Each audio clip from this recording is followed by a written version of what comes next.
All right. Few people have joined. Thanks for taking the time to join us. I'll get started. Couple of pointers, as per usual. Feel free to add questions in the Q&A. I already see Fran has commented on great time to talk about the halving. Yes, I'll be speaking about that and the implications specifically related to today's volatility, amongst many other things. Other pointers, the webinar will be recorded, so feel free to share it afterwards. And if you're not able to stay for the whole time, we will be posting it on our YouTube page tomorrow. All right, so without further ado, these are the main topics I'll be discussing today. Very summarized, I'll go into a brief overview of Bitcoin's issuance. I imagine if you're attending this webinar today, you're likely familiar with Bitcoin's issuance. So I'll go through that quickly.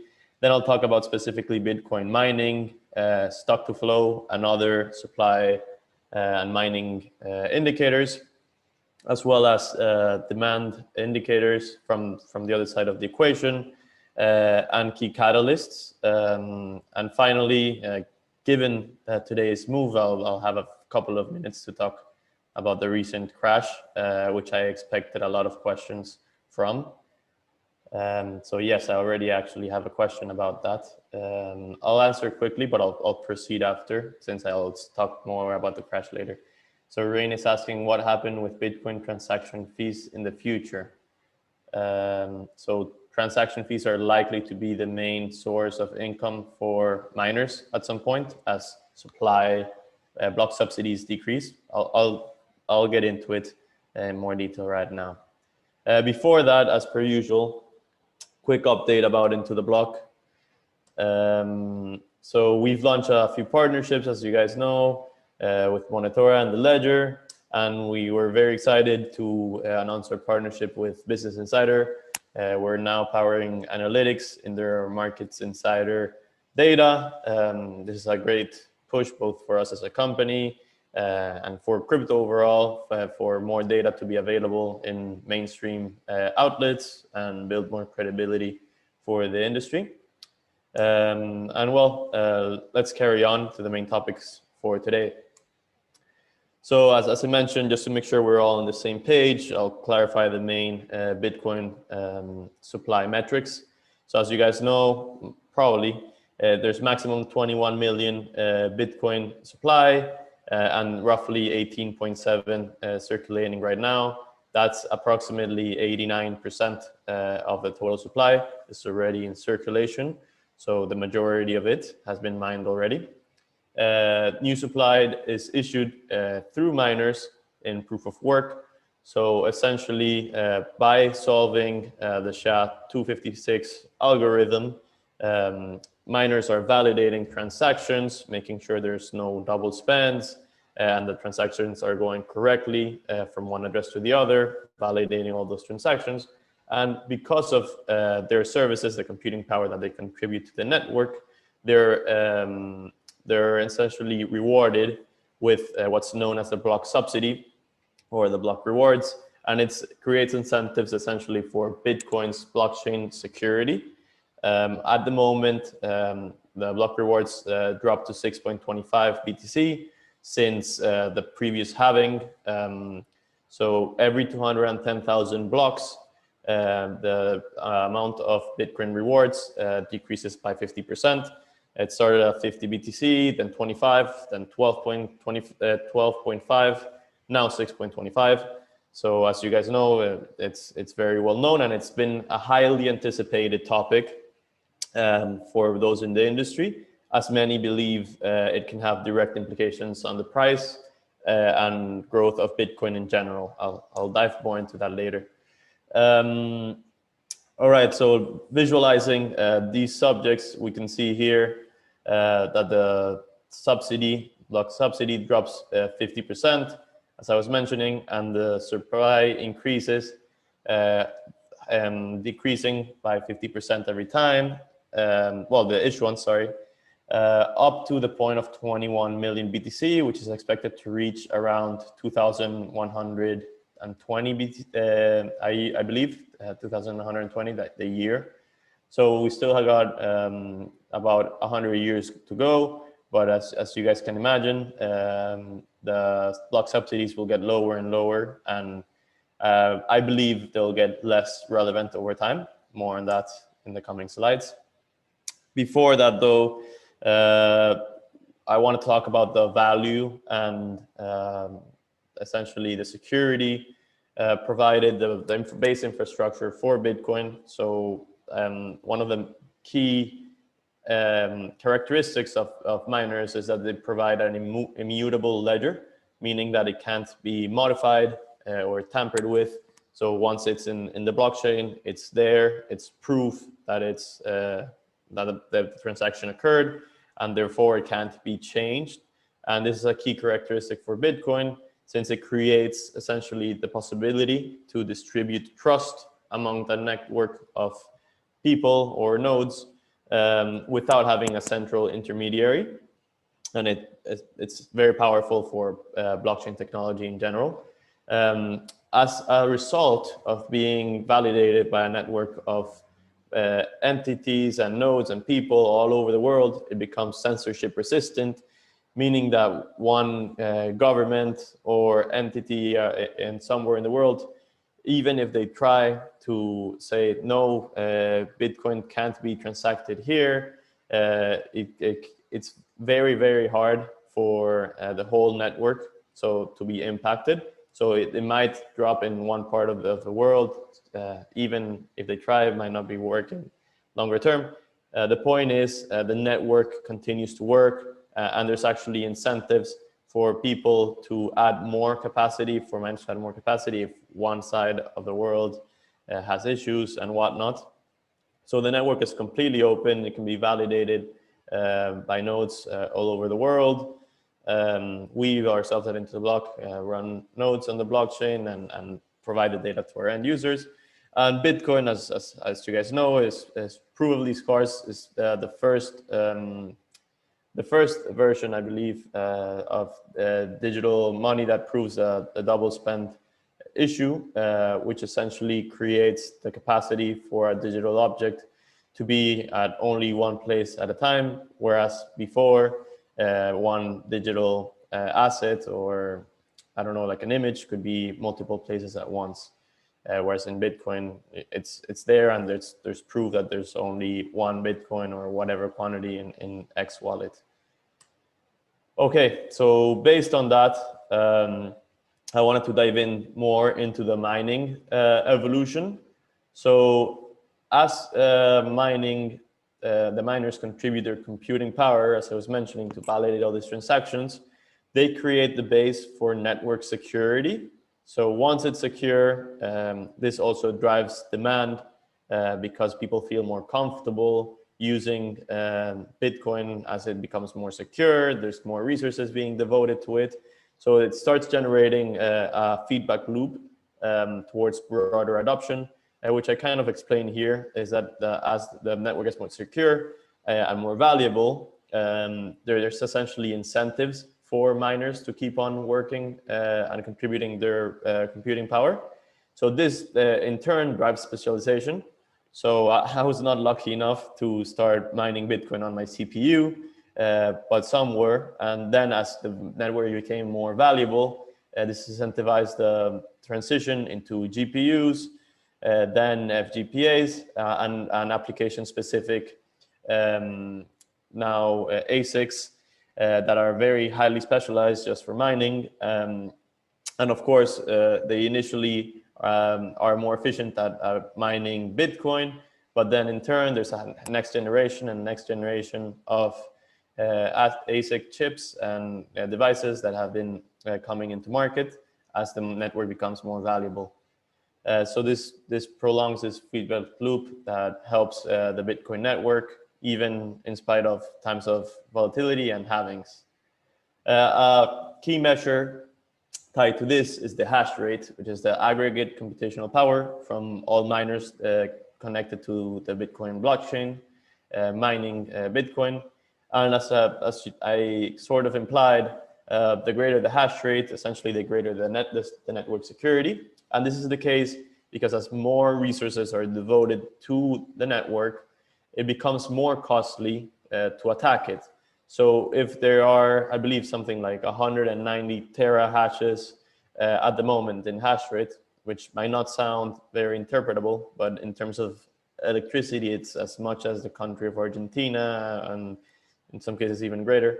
When there's that many resources devoted to securing the network, essentially to attempt a 51% attack on the network, you would need a very, very, very vast amount of resources to attempt even to attack or exploit the network, making it cost prohibitive pretty much for anyone or any nation state at this point to attack the network, thus making it more secure and valuable as well. And the hash rate, though in the short term, does get affected by several factors. So for instance, the Bitcoin price, of course, is a factor, as profitability varies according to the Bitcoin price. The block rewards, and I'll get into an example now on how the decrease in block rewards has also affected miners' profitability and therefore the hash rate. And finally, there's a third element tying these pieces together, which is called as the network difficulty, which is essentially the difficulty of the algorithms for miners to be able to obtain block rewards. All right, so I wanted to zoom out here, which is needed sometimes, for you guys to see the hash rate, how it's managed to increase year over year, just as much, and at some points more than Bitcoin's price, which has increased thousands of percent in its long-term history. Diving into the halving specifically, which happened just over a year ago, on May 11 of 2020, right after the halving occurred, we see here 35% crash in the hash rate. So here's when the halving occurred, and as the hash rate decreases, essentially, the network difficulty adjusts here in the blue line to start making it easier and therefore more profitable for miners to generate profits based on their positions. And then we see 2 weeks later, roughly, so the difficulty adjustments occurs roughly every 2 weeks. We see again that the difficulty adjustment decreases here.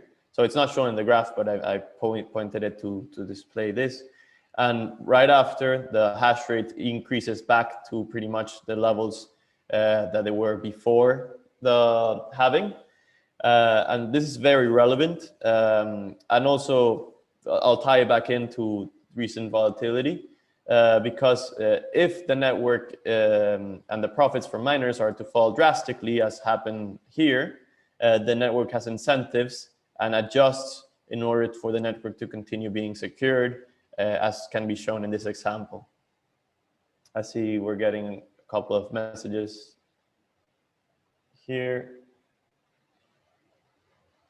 Oh, I think it's chat. 1 second, I'll take a quick stop.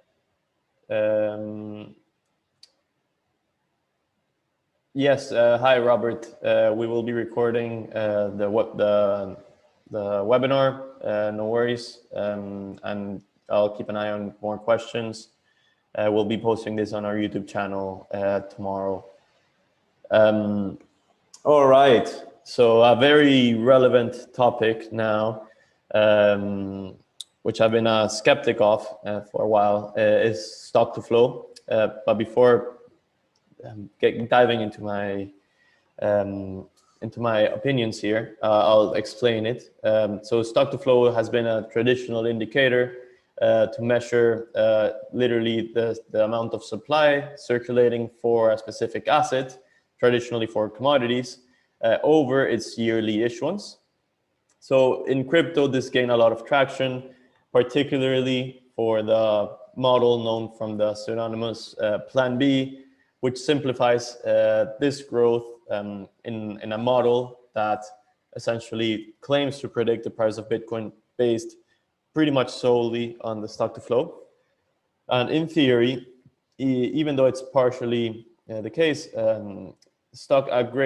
greater stock to flow means that there's relatively low issuance compared to the supply, and the theory is that this makes it more scarce and therefore more valuable. And while this has performed really well throughout the years, so an R squared of 0.95, I believe, from when I took this, the reality is this model comes with vast amount of limitations. First, it's worth repeating statistics professors that correlation does not imply causation, specifically when the model here can get adapted to arbitrary numbers. So in this case, uses the 463-day moving average for stock to flow, an oddly random number. So that's based on very arbitrary numbers I was mentioning. Thirdly, if you plug in stock to flow values for long-term prices, it ends up being essentially higher than all wealth in the world. I'll provide an example of just how outrageous this is. And finally, I believe, and I'll dive into this in the second part of the presentation, is that supply is just one part of the equation. It's not that hard to understand. But yes, it's definitely key to have a strong network security and to have provable amount of supply, fixed supply.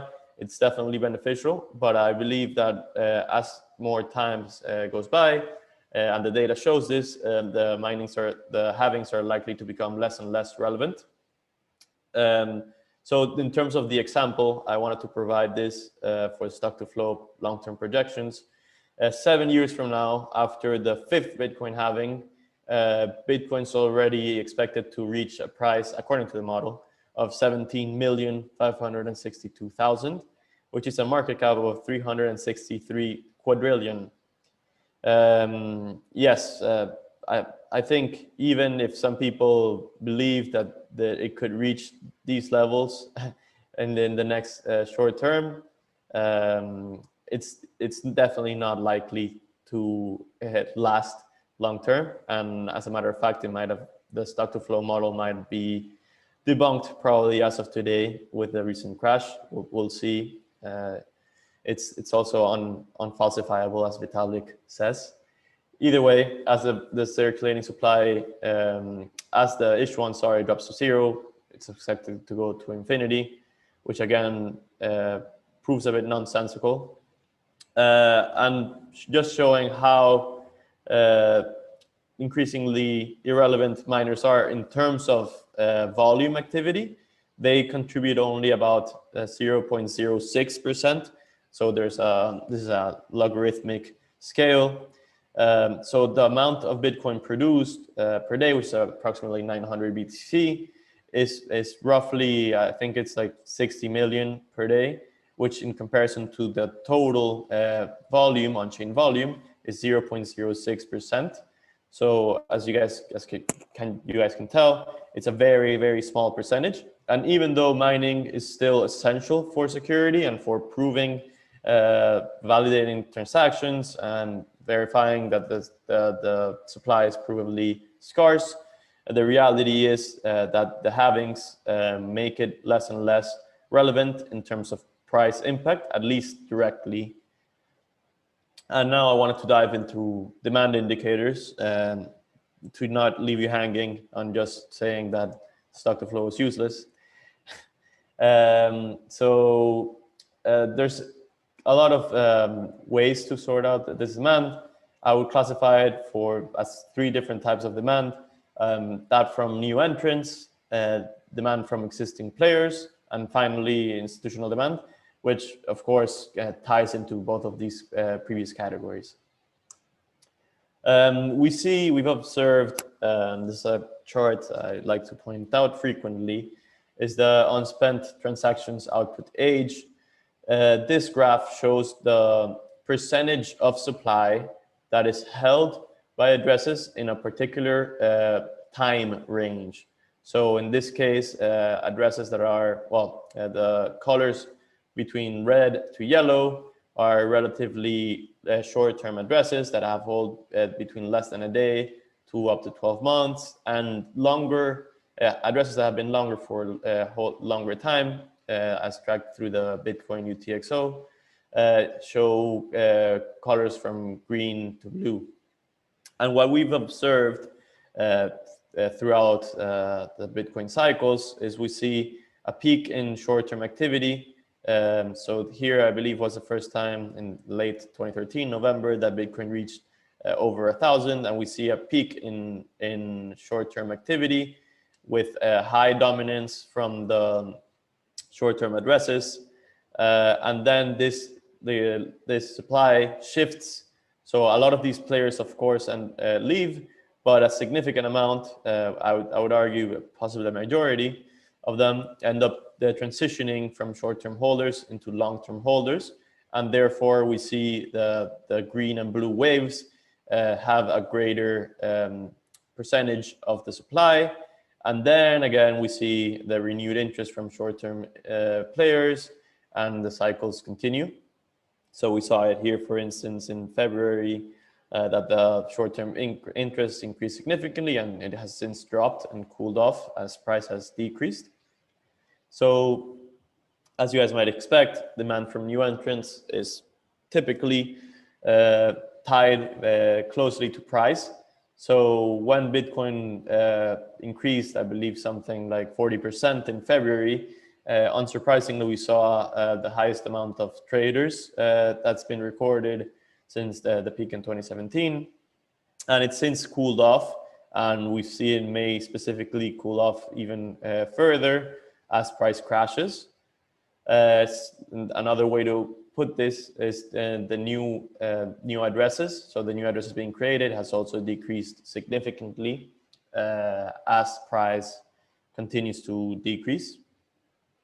However, the trend in terms of adoption continues to point upwards, as even despite short-term decreases in the number of addresses, there's still over 5 million more holders now than there used to be in January, and it's likely that short-term speculators likely panic, but many transition into long-term holders, as I was just mentioning. Speaking of demand for long-term players, we have this indicator IntoTheBlock called hodlers, which tracks essentially supply for addresses with over 1 year, that have been holding for over a year. And typically, we've observed both in March 2020, and right now in May 2021, that hodlers simply do not care about short-term volatility. They continue to grow in terms of numbers of addresses in May 2021, despite dropping as much as 50% from the top. And in March 2020, it also managed to increase despite the correction of over 60%. So this highlights one of the key characteristics, one of the key demand forces for Bitcoin, that it's the conviction and long-term belief that Bitcoin holders have. This, of course, ties back to the demand from institutional players. So for the past few years, the narrative of Bitcoin as digital gold has increased in relevance as more and more investors see it as a potential store of value.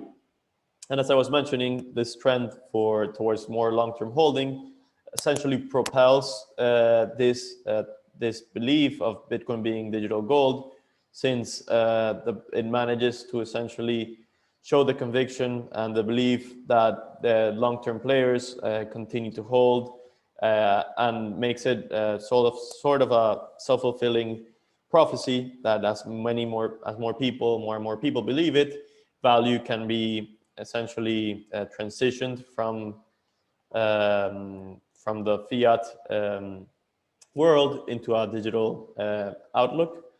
And so despite the short-term volatility, it's managed to sustain its value long-term. So I have here the graph, which is worth zooming out. I suspect there's probably many people who hold Bitcoin in the audience. It's worth keeping into account. And despite short-term volatility, in the long term, it's managed to sustain its value, Bitcoin, which leads to the longer-term belief and the higher likelihood of it acting as digital gold.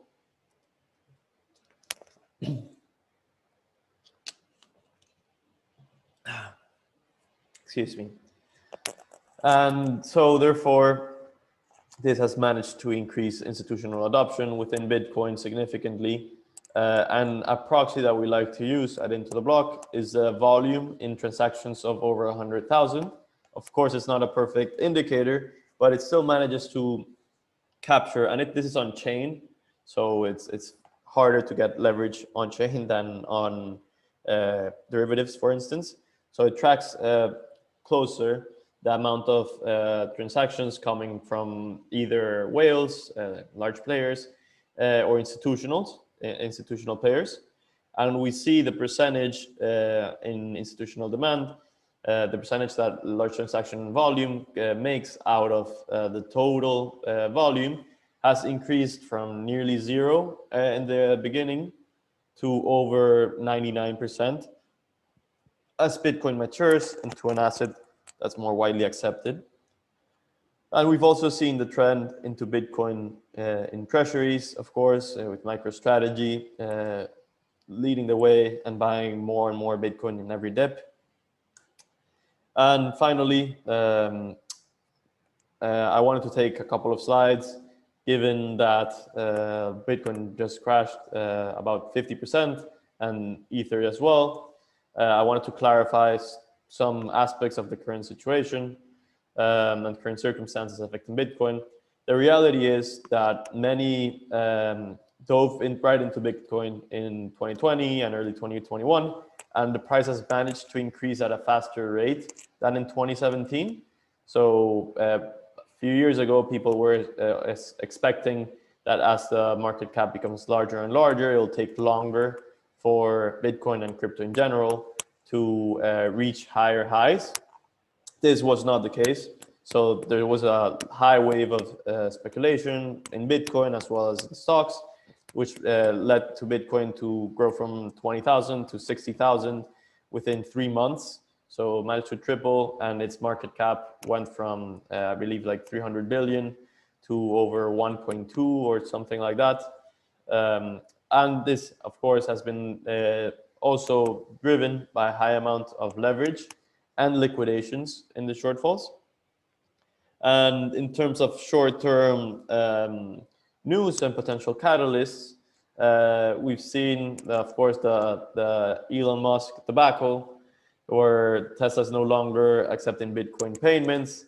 They even hinted that they would indeed be, well, they might be selling their position before saying that they wouldn't. And now they're tweeting that they have diamond hands, funnily enough.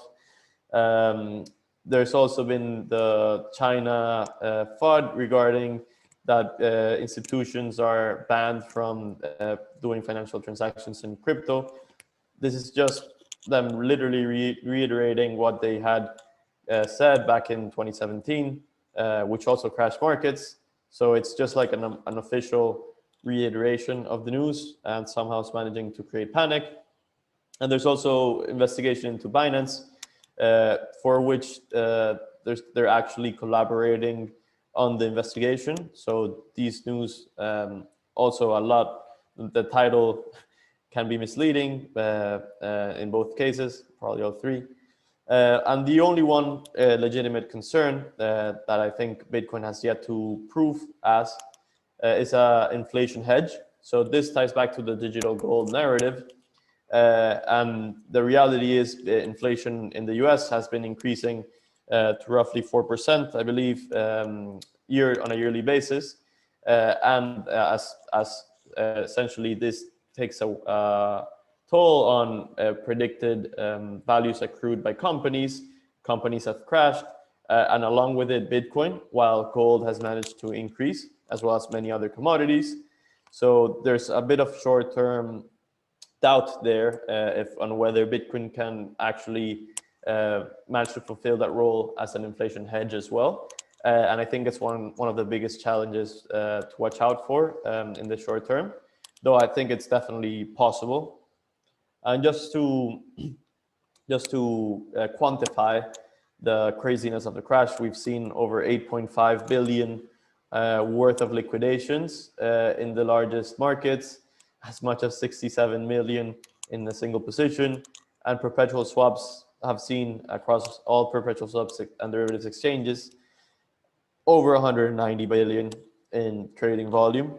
So it's worth reiterating just how speculative and the amount of trading activity going here, and just how this is driven by short-term traders, while long-term players literally just keep their conviction and hold their positions. So to conclude, data shows that halvings are likely to play a less relevant role as Bitcoin matures. Stock to flow, even if they probably wouldn't have reached the projections for the next halving, I think many people will start doubting it now that Bitcoin reached 30K, when the model predicts something like 65K at the moment. We'll see if it bounces back again, of course, and this just because stock to flow depegs from the model, from the actual price, does not mean that Bitcoin won't continue to increase. There's plenty of drivers from demand side, from new entrants, which of course are more tied to price, but there's also, more importantly, long-term holders that continue to grow and show conviction despite volatility. And yes, overall, as can be evidenced today, there's still likely to be a bumpy road ahead, and Bitcoin has yet to prove if it can be an effective inflation hedge. But overall, it shows a lot of promise, and I hope you guys managed to learn a thing or two from my presentation, from my webinar. Thanks everyone for attending. Our next topic we'll switch it up completely into a growing area within crypto, NFTs. We will be talking about NFTs outside from just digital art, covering the whole spectrum of possibilities there. So make sure to sign up now. Thank you guys again for attending. Hope you guys enjoyed, and I'll be sticking around for some questions now. All right, so they're already coming. Fernando's asking, can you talk about liquid supply change, and will you add that to IntoTheBlock? So Fernando, that's a metric we're looking into adding. Essentially, we have a proxy to it just by the amount of supply that hasn't moved. So I think whether it's liquid or not is highly arbitrary. So you can define being liquid as, oh, it hasn't moved in a certain amount of time. And that can be very vague based on interpretation, which is one of the main reasons why we don't have it. Though if there's enough demand, we might work on something like that. Mustafa, glad you liked it. Yes, I'm happy to use some of our analytics, which I believe can be useful to understand demand and supply side indicators for our users. Karim's asking, I ask how many of the long-term holders are actually people who have lost their wallet. Yeah, Karim, that's a great question, actually. So from the long-term holders, it's very hard to quantify which ones have lost their money, but the reality is the change in those has decreased. So the amount of people losing their wallets, I believe from a study from Chainalysis, has decreased significantly as people are more and more adept managing their own keys, and there's custodians and a bunch of industries. So even though if maybe, I don't know, let's say 100,000 of these addresses are lost wallets, these are likely to have occurred way back, I don't know, 3 years ago or before. So the increase and the change is driven more by long-term players than people losing their wallets, based on data that less and less people lose their wallets, and money is better managed as people go through the learning curve of Bitcoin. Nishant is asking, is it right to assume that this is the end of the bull run? Will BTC crash more after this? I was expecting this type of question. No, I don't think this means the bull run's over. The reality in the bull run of 2013, it was what some people call the double bubble. Essentially, Bitcoin increased to, I don't remember what its price, but crashed like 70% or 60% prior to growing again like 1,000% or like 10x or more. So within less than a year. I don't think it marks the end of the bull run.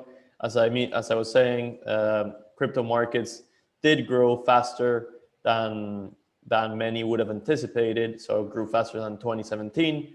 So expectations might have gotten a bit out of hand there, and it makes sense that we get a deeper correction than we had in 2017. But just because it didn't occur in the previous bull market doesn't mean that this bull market is over. All right, I think that's all for the questions. Thanks everyone for attending. Okay, one last question. Mark, is the drop over? When will we see the next drop? Again, it's very hard to predict, and I won't be able to. First of all, nothing is as it's implied, but nothing's financial advice here. I can't assure that the drop is over, but historically, Bitcoin has managed to increase long term. So I'll show again this graph. It's worth zooming out. It did drop a bit further since I took this, but the long-term proposition continues to be there, and long-term players continue to hold. So I'm not too worried on the price, and the reality is a lot of this is better just to hold long term. Of course, crypto is not for the faint of heart. So yeah, keep that in mind. Yeah, good for you, Mark. Hope you can buy at the lowest point. Thanks everyone for attending. Hope you guys enjoyed, learned a thing or two. Glad you guys liked it and were able to make it. Hope you have a great rest of your day.